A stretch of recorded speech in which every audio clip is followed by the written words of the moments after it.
खडेच train द्रुत गति से भागी चली जा रही थी। संध्या काल का समय था। तेज बारिश और बीच बीच में बिजली की चमक वातानुकूलित कोच की खिड़कियों से अपनी उपस्थिति दर्ज करा रही थी। केबिन का एकांत और यह भयावह मौसम मुझ जैसे डरपोक आदमी को और डरा रहा था। थोड़ी देर बाद गाड़ी के पहियों की रफ्तार कम हुई और एक मध्यम से स्टेशन पर गाड़ी रुकी। बारिश इतनी ज्यादा थी कि मैं स्टेशन का नाम नहीं पियाज पा रहा था।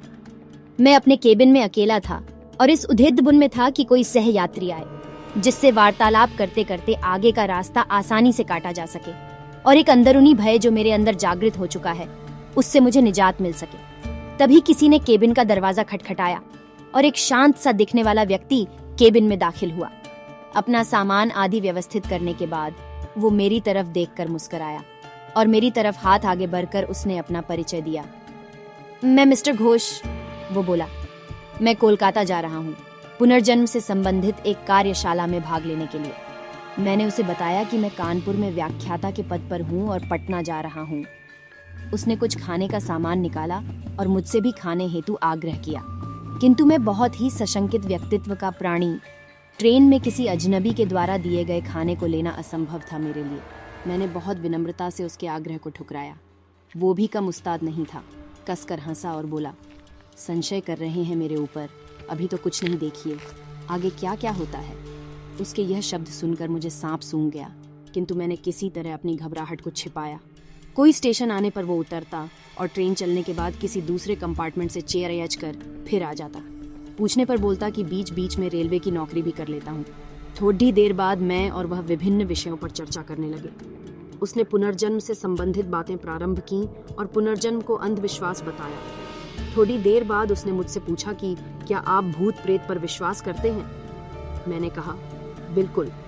वो जोर से हंसा और बोला, यह सब बकवास है।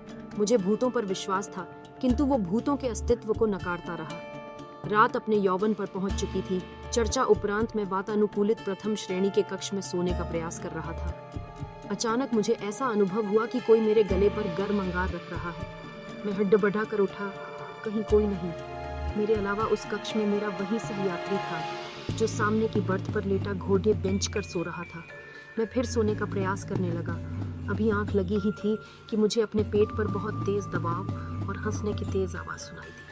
मैं घबरा कर उठा तो देखा कि सहयात्री बर्थ पर नहीं था। लगभग 1-2 मिनट बाद वो आया और बोला, जनाब। मैंने अपनी घबराहट रोकते हुए उससे कहा, अभी नींद नहीं आ रही, और मैंने अपने बैग से एक मैगजीन निकाली और पढ़ने का नाटक करने लगा। सहयात्री भी बर्थ पर लेट गया और कुछ देर में उसके खर्राटे केबिन में गूंजने लगे। मैं भी थोड़ा निश्चिंत हुआ और बर्थ पर आंख बंद कर लेट गया। ट्रेन कभी धीमी होती, कभी रफ्तार पकड़े लेती, लेकिन मेरे दिल ने अब तेज रफ्तार ही पकड़ लिया रखी थी। भय और घबराहट के कारण लघुशंका की इच्छा अपने आप जीवित हो जाती है और मैं टॉयलेट की तरफ मुड़ जैसे ही मैंने टॉयलेट का दरवाजा खोला, वो सहयात्री मुझे अंदर दिखा और मैं चिल्लाते हुए अपनी बर्थ की तरफ भागा। देखा तो वो सहयात्री इत्मीनान से अपनी बर्थ पर सो रहा है। मैंने घबराहट में उसे जगाया। वो बोला, अरे क्या हुआ? इतना मासूम लग रहा था, वो जैसे कुछ जानता ही ना हो।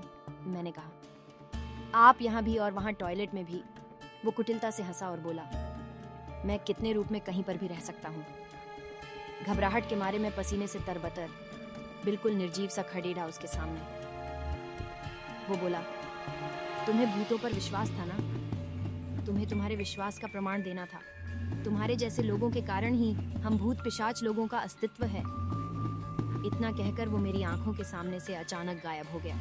मैं डर के मारे अवाक और निर्जीव सा अपनी बर्थ पर बैठा था। तभी केबिन के अंदर टिकट निरीक्षक आया। उसका चेहरा देखकर मुझे बेहोशी छाने लगी, क्योंकि यह वही सहयात्री था